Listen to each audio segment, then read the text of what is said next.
setelah orang melakukan tajassus, ya tadi dia berburuk sangka. Setelah dia berburuk sangka, untuk memperkuat sangkaan itu dia mencari kesalahan. Nah, biasanya kalau orang sudah mencari-cari kesalahan, dia akan cenderung menceritakan dan menyebarkannya. Dan dengan itu berarti dia sudah masuk ke dalam ribah. Nah, makanya 3 larangan dalam ayat yang kita baca tadi di awal itu betul-betul sebuah urutan yang saling terkait. Ketika seseorang berburuk sangka, maka akhirnya dia akan mencari kesalahan sampai kemudian dia terjebak kepada ribah. Ya, ada rasa tidak puas bagi dirinya setelah dia tahu, maka kemudian dia ceritakan kepada orang. Nah, di sini dia berarti sudah melakukan apa yang disebut dengan ribah. Ya, ribah itu apa? Kita bisa baca dalam hadis Nabi. Rasulullah Shallallahu Alaihi Wasallam bersabda, "Atadaruna mal ribah?" Ya, qalu Allah wa rasuluhu alam. Zikruka akhaka bima yakrah. Qala zikruka akhaka bima yakrah. Qila afara'aita in kana fi akhi ma aqul?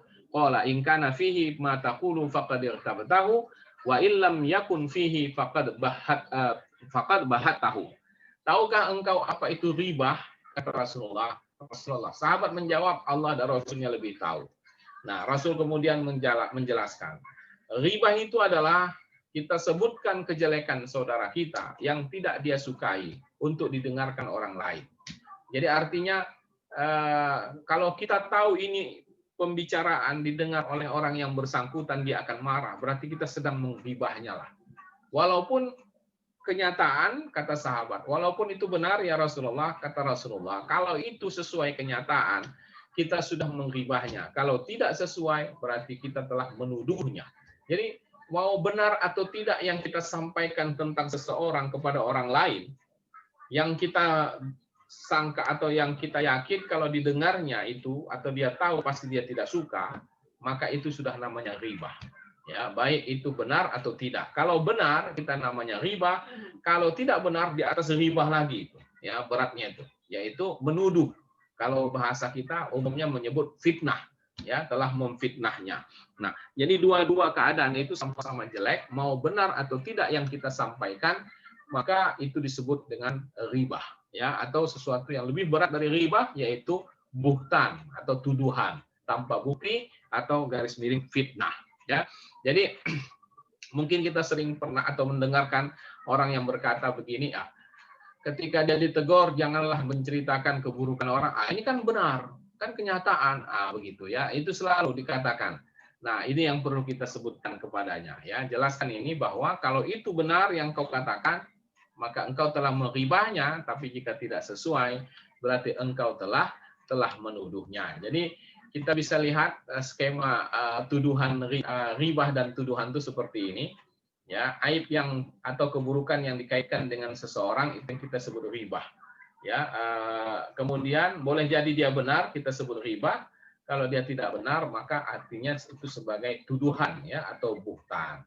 Ini yang perlu kita hati-hati karena ini sudah langkah tahap terakhir yang mengakumulasi semua kesalahan kita sejak awal. Jadi orang tidak boleh jadi dia masuk kepada ribah itu belum dari proses tidak melalui proses sangkaan atau mencari kesalahan. Tapi begitu dia diberitahu tentang aib seseorang, maka dia akan bisa melakukan dua yang sebelumnya. Ya, misalnya apa? Misalnya seseorang ketika disampaikan kepadanya, diceritakan tentang keburukan orang lain, dia bilang apa? Oh ya, pantas. Ya, pantas kemarin begini.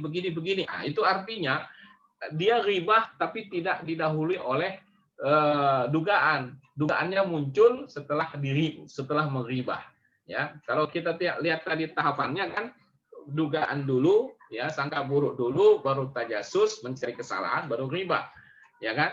Tapi ada orang yang ribah barulah diperkuat dengan sangkaan, ya. Jadi sangkaan itu bisa muncul belakangan untuk memperkuat ribah ini, dan dengan itu dia akan terus melakukan ribah, ya, menceritakan itu kepada orang lain. Nah, apa saja yang bisa kita ribahkan, ya, walaupun dilarang gitu, ya. Ini bukan berarti bisa dalam arti kita boleh ribah gitu, ya. Nah, apa saja yang bisa kita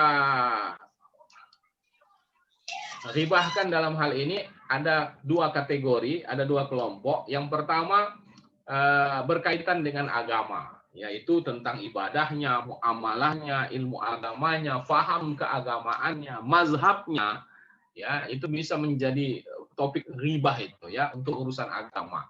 Sedangkan untuk urusan dunia itu berkaitan dengan sifat fisik, ya sifat perangai, penampilan, status sosial, keturunan, kelompok, organisasi dan sebagainya. Ya, jadi artinya apa saja bisa dijadikan bahan ribah. Itu menunjukkan berbahayanya ribah itu, ya sama dengan sombong lah. Apa saja pun bisa disombongkan orang, ya. Apa saja bisa disombongkan orang, ya walaupun dia tidak memiliki apapun gitu yang bisa dibanggakan, tetap saja ada yang bisa dia banggakan. Nah, sampai begitulah larangan kesombongan, begitu juga larangan dengan ribah. Ya, kenapa? Karena mudah sekali melakukannya, karena apa yang bisa kita ribahkan luas sekali, baik kaitannya dengan agama maupun dunia. Nah, kemudian apa yang kita lakukan setelah mengribah? Ya, mungkin kita pernah melakukan itu. Apa yang akhirnya bisa kita lakukan kalau kita betul-betul ingin memperbaiki diri? Yang pertama, kita sadar bahwa ribah itu adalah dosa besar. Maka bagi mereka yang betul-betul mau memperbaiki diri dari ribah, pertama dia betul-betul minta ampun kepada Allah. Bertaubatlah kepada Allah. Jangan dibiarkan ribah itu menjadi dosa yang akan dia bawa ya sampai ke akhirat. Jadi dia bertaubat kepada Allah dan berjanji untuk tidak melakukan itu lagi.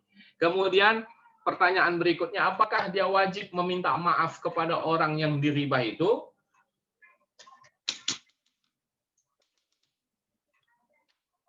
Apakah ia wajib meminta maaf kepada orang yang diribah itu? Orang yang diribah itu ada 3 pendapat ulama dalam hal ini ya. Ada yang mengatakan tidak perlu. Ya, kalau kita mengribah sudahlah, kita minta maaf saja, minta ampun saja kepada Allah. Semoga Allah mengampuni dosa kita yang mengribah. Ya, dan tidak perlu kita minta maaf kepada orang yang kita ribah. Kenapa? Karena pada dasarnya riba itu adalah dosa kepada Allah. Sedangkan kepada orang sebetulnya tak ada dampaknya. Artinya secara fisik tak ada kerugian yang ditanggung oleh orang yang kita ribah. Ya, tidak berkurang uangnya, tak berkurang hartanya, tak berkurang ini segala macam. Itu secara lahiriahnya. Ini pandangan satu pendapat ya. Jadi tidak.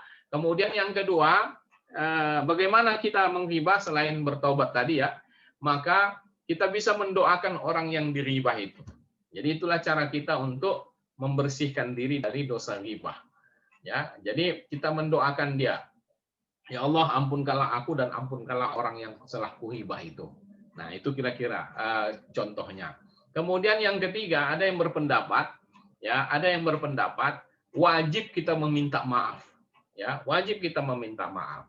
Kalau memang ini riba, ya, riba itu biasanya yang tidak bersifat materi, jadi tidak ada kerugian yang harus kita tanggung. Ya, walaupun di negara ini aturannya kalau kita melakukan sesuatu yang tidak disukai oleh orang atau fitnah, itu bisa ganti rugi secara material gitu ya. Nah, tapi itu terlepaslah dari aturan-aturan itu ya. Tapi dalam pandangan agama, orang yang melakukan riba setelah dia taubat, dia wajib minta maaf untuk menurut pendapat yang ketiga. Ya, sebelum dia meninggal dunia. Kalau dia sampai meninggal dunia belum dia minta maaf dari kezaliman yang terhadap seseorang, ya selama dia masa hidup dengan menghibah misalnya, maka itu akan dia pertanggungjawabkan ke akhirat. Jadi dosa kita kepada sesama manusia itu tidak bisa selesai sebelum kita meminta keridhaan terhadap orang yang kita zalimi itu. Nah, itu pandangan yang ketiga ini. Nah, bagaimana sebetulnya duduk persoalan ini? Jadi kita bisa sebetulnya melakukan memanfaatkan 3 pendapat ini ya, mengkombinasikannya sekaligus. Misalnya begini, kita menyadari bahwa ini adalah dosa besar, betul. Ya, maka kita minta ampun kepada Allah. Lalu kita diharuskan meminta maaf itu kalau memang memungkinkan. Kalau seandainya orang yang kita ghibah itu sudah meninggal atau tak kita temukan lagi atau sulit kita untuk menemukannya, maka kita bisa ambil langkah yang kedua, yaitu kita bisa doakan orang yang kita ghibah sebagai apa namanya, mengkelirkan beban kita yang telah menghibah dia. Nah, kemudian kalau memang kita bisa melakukannya, ya, meminta maaf dan sebagainya, maka kita boleh, kita harus melakukan itu selama kita masih ada di dunia ini. Makanya kita lihat banyak orang-orang yang ketika dia mau meninggal biasanya dia minta maaf kepada orang-orang. Kenapa? Dia khawatir terhadap dosa-dosa yang seperti ini, supaya jangan dibawanya sampai ke akhirat. Nah, bahwa setelah kita minta maaf, orang yang kita ghibah tadi tak mau memaafkan, itu bukan urusan kita, ya. Jadi misalnya dia tak mau memaafkan karena dia mungkin merasa sakit hati banget begitu, ya, padahal kita sudah tulus minta maaf, ya udah, itu bukan lagi wilayah kita, itu sudah wilayah dia. Ya, jadi kita tidak bersalah dalam hal ini karena apa yang menjadi kewajiban kita meminta maaf sudah kita lakukan. Ya, baik. Kemudian yang berikutnya adalah ada beberapa ribah yang dibolehkan, ya, sebagaimana tadi dikatakan bukan secara langsung ribah itu dilarang tapi dampaknya. Maka ketika sesuatu ada yang lebih besar manfaatnya maka dibolehkan, termasuk dalam ribah. Yang pertama, ribah itu dibolehkan dalam rangka mengadukan kezaliman seseorang. Ada orang yang melakukan kezaliman, ya, melakukan kesalahan, lalu kita mengadukannya ke polisi, ke pengadilan, ya, suami melaporkan istri, istri melaporkan suaminya misalnya. Tentu dalam pemeriksaan, ya, baik di kepolisian maupun di pengadilan itu akan menceritakan kezaliman, akan menceritakan keburukan atau menggibah lah, ya. Maka itu dibolehkan oleh agama walaupun itu dibatasi dengan ketat. Kalau kita proses di pengadilan itu, ya, dalam sidang-sidang pengadilan itu secara umum dibagi dua, ya, sidang terbuka dan tertutup. Nah, biasanya kalau untuk urusan seperti ini disebut pengadilannya tertutup, ya, sidangnya tertutup. Maka yang boleh hadir di majelis itu adalah orang-orang yang terkait, ya, suami atau istri atau saksi-saksi dari pihak keluarga. Kenapa begitu? Karena di situ nanti akan terungkap aib orang. Maka tidak boleh kita membuka aib orang di halayak umum kecuali untuk kepentingan sesuatu yang terbatas buat orang-orang yang berkepentingan itu. Ya, makanya sidangnya tertutup. Nah, ini dibolehkan oleh agama. Kemudian untuk mengajak orang lain menghilangkan kemungkaran. Ya, kita mau mengajak orang memberantas sesuatu, tentu kita harus cerita dong tentang apa yang mau kita berantas. Itu sudah logis, ya. Kemudian meminta fatwa, ya, meminta fatwa, apa namanya, atas suatu masalah hukum, ya, kita minta fatwa kepada kiai, kepada ulama, kepada ustadz, tentu kita akan cerita. Tentu saja ada etikanya juga, ya, bahwa kita tidak perlu secara transparan menyebutkan orang per orangnya, bisa menyimpannya supaya jangan timbul pikiran-pikiran buruk terhadap orang-orang tersebut. Ya, yang pasti masalah yang kita tanyakan itu sesuai dengan apa yang difatwakan, ya, supaya tetap terjaga aib orang, sementara kita mendapatkan apa yang kita harapkan, yaitu ketentuan hukum yang kita minta penjelasannya dari seseorang yang berkompeten, ya, itu dalam rangka meminta fatwa. Kemudian yang keempat, boleh ribah itu dalam memperingatkan umat dari keburukan seseorang. Ini misalnya dalam kaitannya dengan sumber-sumber agama. Kita tahu sumber agama ini ada dua, Quran dan hadis, ya. Nah, khususnya kepada hadis, kalau Al-Quran sudah dipastikan kebenarannya. Kalau hadis, itu kan tergantung bagaimana jalur riwayat-riwayatnya. Boleh jadi orang yang meriwayatkan itu adalah orang yang dikenal sebagai sahih atau orang yang terkenal jujur, dan boleh jadi sebaliknya. Maka ulama-ulama itu sering sekali menceritakan kepada kita keburukan si A, si B gitu. Nah, dia sebetulnya ribah, tapi ribahnya ini demi menjaga, ya, menjaga umat supaya jangan menggunakan riwayat yang salah atau yang buruk dari orang tersebut. Ya, misalnya perawi hadis ini orang yang suka pelupa, periwayat hadis ini adalah orang yang pernah ketahuan minum minuman keras begitu. Jadi ini kan keburukan gitu. Dan itu ada selalu dalam kitab-kitab, dalam buku-buku agama, ya, dalam rangka apa? Mendapatkan sumber yang valid, yang betul-betul sahih, ya, yang didapat dari orang-orang yang jujur dan seterusnya. Jadi yang keempat ini dalam kaitannya dengan sumber agama. Kemudian yang kelima, sebagai sanksi sosial bagi pelaku kemungkaran yang terang-terangan. Ya, kita menyebutnya atau mengatakan hal yang buruk pada dirinya atau menceritakan si A itu melakukan keburukan, ya, apa itu sebagai sanksi sosial saja. Ya, artinya bukan mau sekedar menceritakan keburukan supaya orang itu semakin malu dengan perbuatannya. Ya, siapa si pemabuk, pemabuk mulu dan seterusnya misalnya, itu sebagai sanksi sosial. Kenapa? Karena dia sendiri sudah melakukannya terang-terangan gitu. Dia sendiri sudah tak malu lagi untuk melakukan di depan umum, maka sebagai sanksinya kita sebutkan selalu keburukan itu. Ya. Kemudian yang keenam, boleh ribah apabila dia dengan itu mudah dikenali. Misalnya bukan maksud kita menghina seseorang, tapi kita mungkin menyebutkan ciri-cirinya secara fisik. Ya, misalnya si hitam atau si mancung, si A dan seterusnya lah ya secara fisik. Untuk apa? Sekali lagi untuk sekedar mudah dikenali, bukan untuk menghinakan. Dan itu biasanya sudah merupakan kesepakatan umum, ya. Dan orang itu pun tahu, ya, dengan gelar itu, dan dia nampak tidak marah dengan itu, maka itu masih dibolehkan. Kalau dia sudah menunjukkan tidak suka, lalu kita gunakan juga label itu, maka berarti kita ribah kepadanya. Itu yang kira-kira perlu kita hati-hati dalam masalah ribah ini. Nah, saya kira bagian terakhir yang ingin saya sampaikan adalah kaitan kita menghibah ini adalah ketika media-media kita untuk menceritakan seseorang atau menyampaikan sesuatu itu semakin canggih, ya, termasuk medsos itu sebagai pengganti lisan kita. Mungkin kita mencari kejahatan, mencari keburukan atau menyebarkan keburukan itu tidak secara lisan lagi, ya, tapi sudah menggunakan media-media, ya, kita kenal dengan istilah medsos. Maka agama ini sebetulnya memberikan tuntunan kepada kita agar jangan terjebak kepada 3 hal yang dilarang itu dalam konteks kehidupan sekarang, yaitu dalam dunia medsos, ya, media sosial kita. Maka adab-adabnya yang perlu kita lihat adalah yang pertama, tidak menyaksikan konten yang melanggar syariat. Artinya sesuatu yang kita tahu itu bohong, sesuatu yang kita anggap ini yang tidak baik, maka itu tidak perlu kita ambil atau kita sebarkan. Lalu tidak melalaikan kewajiban atau aktivitas yang lebih prioritas, ya.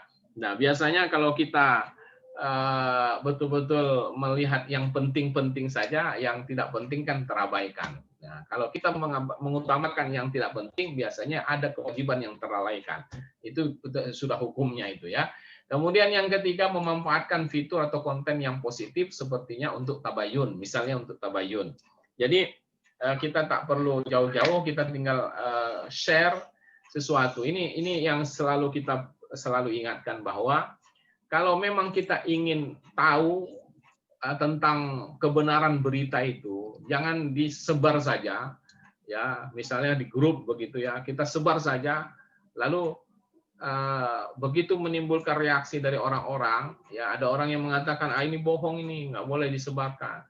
Terus orang yang menyebarkan pertama mengatakan, oh ya, tadi saya maksudnya cuma tabayun aja. Nah, kalau memang itu maksudnya, dikasih keterangan sebelumnya. Jadi orang tidak sempat berpikir bahwa yang menyebarkan ini setuju atau sependapat dengan apa yang dia sebarkan. Ya, jadi orang pun bisa melakukan tabayun itu. Tapi kalau kita misalnya sebarkan sesuatu, lalu kita kasih komentar atau penjelasan sedikit, mohon tabayun apakah ini benar atau tidak, orang jelas sikapnya, ya, bahwa oh berarti yang bersangkutan sendiri tidak boleh jadi tak setuju atau setuju begitu, ya. Nah, tapi kalau dia tiba-tiba sebarkan saja, maka boleh jadi dia termasuk apa yang dia sebarkan, sehingga kalau itu buruk, maka itu bisa berkesan buruk pula dalam pandangan orang-orang selanjutnya, dan itu bisa menjadi fitnah yang berkepanjangan, ya. Baik, kemudian yang keempat, informasi yang dibagikan ke medsos itu adalah yang sahih, bermanfaat, tidak fitnah, dan mengakibatkan permusuhan. Ya, sering sekali orang tidak sampai berpikir akibatnya. Ya, akibatnya boleh jadi sesuatu yang benar, tapi akibatnya bisa tidak baik. Nah, itu menunjukkan tidak bermanfaat. Selalu dikategorikan sebagai kebenaran, berhenti sampai pada kebenaran. Kita tidak sempat berpikir untuk manfaat. Ada kalanya yang benar itu malah menimbulkan gesekan, perselisihan, salah paham, akhirnya pecah silaturahim, dan itu tidaklah baik. Apalagi silaturahim yang sudah terbentuk dalam waktu yang sudah lama. Ya, misalnya kalau saya boleh katakan, ya seperti Bapak Ibu semua ini, ya kita ini sudah terjalin silaturahim sampai puluhan tahun lamanya. Bayangkan SMA Bapak Ibu tamat tahun 69 ya kan? 69 itu berarti kalau sekarang ada 50 tahun. Ya. Betul ya, 50 tahun ya. 51. 51 tahun, bayangkan. Terjalinnya silaturahim 51 tahun hanya bisa rusak, hanya dirusak oleh kondisi beberapa hari belakangan. Bayangkan itu. Itu kan sesuatu yang membuat kita miris gitu ya. Bagaimana mungkin kita mengorbankan hubungan baik kita dengan sesama muslim, apalagi terikat lagi dengan momentum yang lain ya, seperti satu sekolah, satu daerah, satu satu sama-sama merantau dan sebagainya. Lalu kita rusak hanya karena melakukan hal-hal yang seperti ini. Dan ini harusnya menjadi pikiran kita. Apalagi 69 SMA-nya berarti kan sudah sampai sekarang ini kan sudah rata-rata di atas 60 ya. Ya Bapak Ibu ya. Iya kan, 60-an. Nah, apalagi yang mau kita raih, apalagi yang mau kita cari, apakah kita mau mewariskan permusuhan? Kan itu yang perlu kita renungkan kembali. Jadi hati-hati dalam bermedsos ini, jangan sampai kita terjebak kepada rajasus, jangan terjebak kepada buruk sangka, jangan terjebak kepada ribah. Dan ini harus kita serius dalam hal ini. Kenapa? Karena boleh jadi kita tak pernah bertemu secara fisik, tapi kita sudah bermusuhan secara batin. Dan itu sangat tidak bijak ya di usia-usia seperti ini. Nah, itu yang perlu kita camkan kembali. Makanya kita memilih topik ini supaya apa? Supaya apa yang sudah kita jaga, yang sudah kita bentuk bisa dijaga dan insya Allah mendatangkan keberkahan dalam hidup kita. Itu ya. Kemudian yang kelima, menggunakan kalimat yang santun, jelas, serta sesuai dengan momentum agar pesan bisa diterima dan dipahami sebagai sebuah kebaikan. Ya, jadi memang relatif lah ya kalimat santun itu, tapi kita punya batasan yang sama lah ya, yang bisa kita terima bersama bahwa ada kalimat-kalimat tertentu yang memang tidak pantas sehingga harus kita hindarkan. Jadi saya kira inilah hal-hal yang perlu kita renungkan kembali ketika kita membaca surat Al-Ahzab ayat 12 tadi ya, bahwa Allah melarang kita untuk berburuk sangka, kemudian mencari kesalahan dan menghibah. Karena apa? Karena dalam kehidupan kita ini kalau terjadi maka akan rusaklah ya hubungan-hubungan, boleh jadi akan menimbulkan sakit hati atau kecenderungan-kecenderungan buruk lainnya. Dan inilah yang bisa merusak kehormatan sesama kita sebagai kaum muslimin. Saya kira Bapak Ibu demikian topik kita, pembahasan kita. Mari kita lanjutkan dengan tanya jawab. Ya, saya yakin ada hal-hal yang mau kita diskusikan dalam kesempatan ini. Ya, silakan saya minta kembali supaya mic-nya diaktifkan ya. Semua sudah saya minta untuk unmute. Unmute ya. Sudah. Silakan. Kalau ada yang mau bertanya silakan.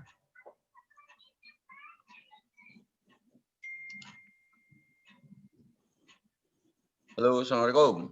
Waalaikumsalam. Assalamualaikum Ustaz. Apa kabar Bang? Alhamdulillah sehat Ustaz. Silakan. Alhamdulillah. Udah lama nggak lihat. Wah, betul Bang. Wajahnya Pak Bakti. Oh iya. Ini siapa nih Ustaz? Boleh saya duluan bertanya Ustaz? Silakan. Boleh. Silakan. Bang Bakti dulu. Berkaitan dengan tadi doa terhadap seseorang, yaitu mengatakan mudah-mudahan menjadi husnul khotimah itu Ustaz. Oke. Nah, kalau menurut saya itu sebenarnya mungkin momennya saja yang kurang tepat ya Ustaz ya. Momennya atau saatnya. Karena sebenarnya doa itu adalah doa yang diharapkan pada saat orang itu sakaratul maut atau menjelang kematian. Ya. Nah, sehingga kalau lebih baik kita mendoakan itu diampunilah dosanya gitu daripada husnul khotimah, karena mungkin momennya tidak tepat sehingga kalau orang yang menganggap loh orang itu sudah kok tidak tepat aja gitu Ustaz. Mungkin apakah benar? Baik. Kalau untuk mengatakan itu buang sampahnya ya. tidak tepatnya doa itu, ya, tergantung apa yang kita doakan. Apa yang kita doakan. Husnul khatimah itu, ya, memang secara hakikatnya terjadi pada saat orang meninggal. Itu hakikatnya. Nah, tapi kita kan tidak tahu hakikatnya. Justru itu Makanya sehingga kita doakanlah. Makanya kita berdoa dengan mengatakan semoga dia husnul khatimah itu sama saja seperti doa diampunkan atau tidak gitu. Kita juga tak tahu orang itu sudah diampunkan atau tidak kan? Betul. Ya kan? Tapi kan ya sama juga. Ya kan? Artinya begini, ketika kita minta pengampunan Allah juga kepada seseorang, ya kan? Ketika kita minta pengampunan itu kan, karena kita juga tidak tahu orang itu sudah diampunkan atau tidak kan? Betul. Tapi kan di akhirat nanti artinya kan bisa saja pengampunan itu dapat. Kalau husnul khotimah ini kan tidak akan mungkin lagi dia akan menghadapi kata Allah lagi. Setuju. Karena kita tidak tahu itulah maka ini harapan kita kepada Allah. Kan gitu kan? Bahwa apa yang kita harapkan pada husnul khatimah itu apa yang kita lihat, ya, kita lihat terhadap kematian seseorang tadi boleh jadi bukan sesuatu yang pantas gitu, tapi tetap kita berhusnuzan, mudah-mudahan dia husnul khotimah. Kita tak tahu, ada orang yang soleh matinya jelek, ada orang yang tak soleh matinya bagus. Apa kita bisa langsung putuskan, oh berarti yang matinya bagus itu memang tak soleh, matinya yang bagus itu yang betul-betul husnul khotimah? Belum tentu. Karena kita melihat adanya fakta-fakta begitulah, maka kita berdoa kepada Allah tentang kematian seseorang. Mudah-mudahan dia husnul khotimah. Kalau pandangan saya begitu. Karena Tapi kan nggak bisa kita melihat ada fakta-fakta sebaliknya. Gitu. Kita tak punya kepastian tentang seseorang, maka kita berdoa mudah-mudahan yang ku tengok tadi itu husnul khotimah. Kan begitu?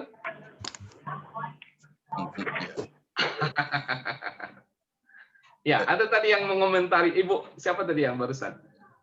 Ya kan tidak bisa dirubah, Ustaz. Tidak bisa dirubah. Iya, Kan sudah lewat.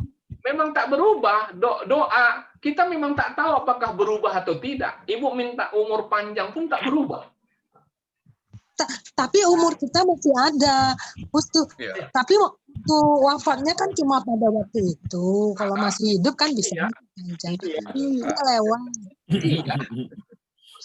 Sama dengan ketika apapun yang tidak kita ketahui, kita meminta kepada Allah. Makanya tidak ada yang bisa merubah ketentuan Allah kecuali doa. Kan ada kan hadis Nabi mengatakan itu. Artinya ketika kita tidak melihat, itu kan hakikatnya yang kita tidak tahu.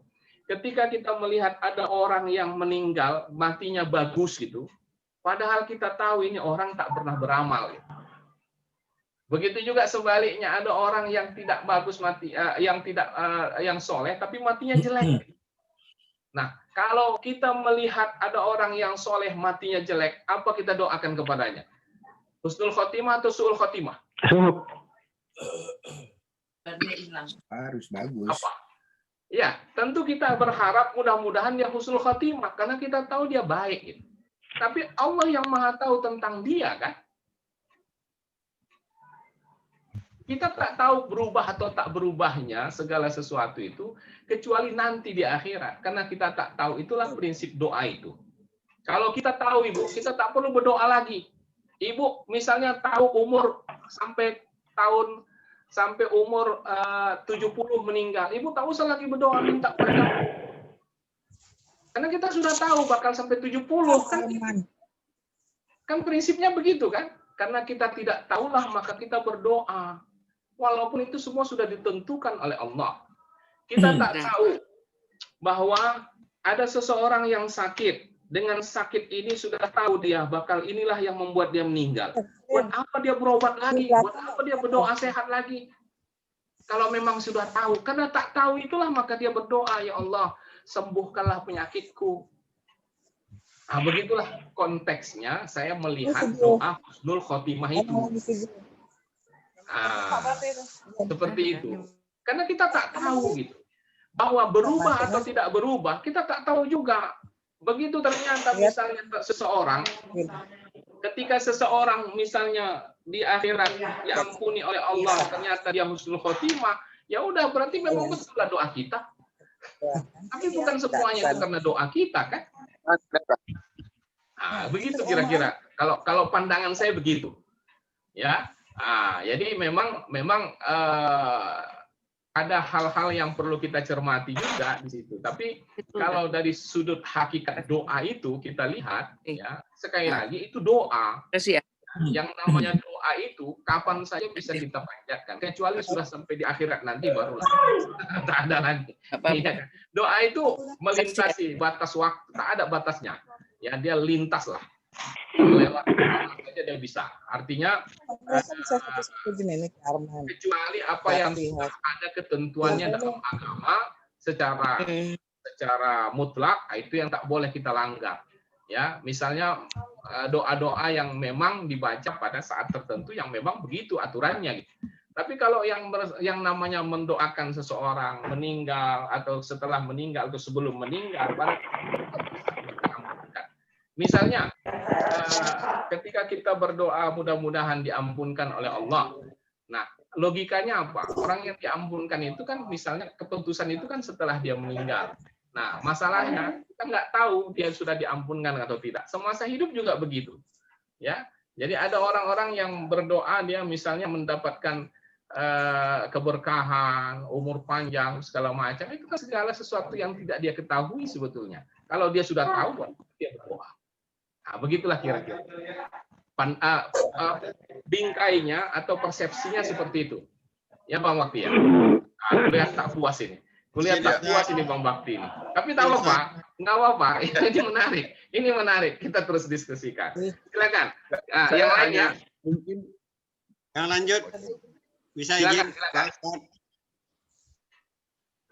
Siapa ini? Saya Pak Ustadz. Silakan Pak Norman. Ya, makasih Pak Ustadz.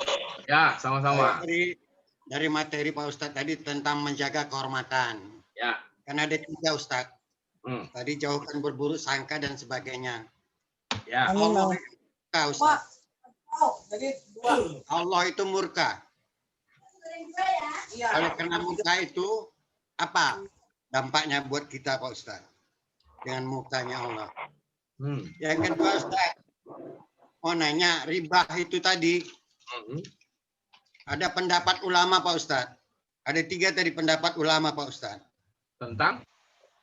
Tentang riba. Riba? Iya. Riba.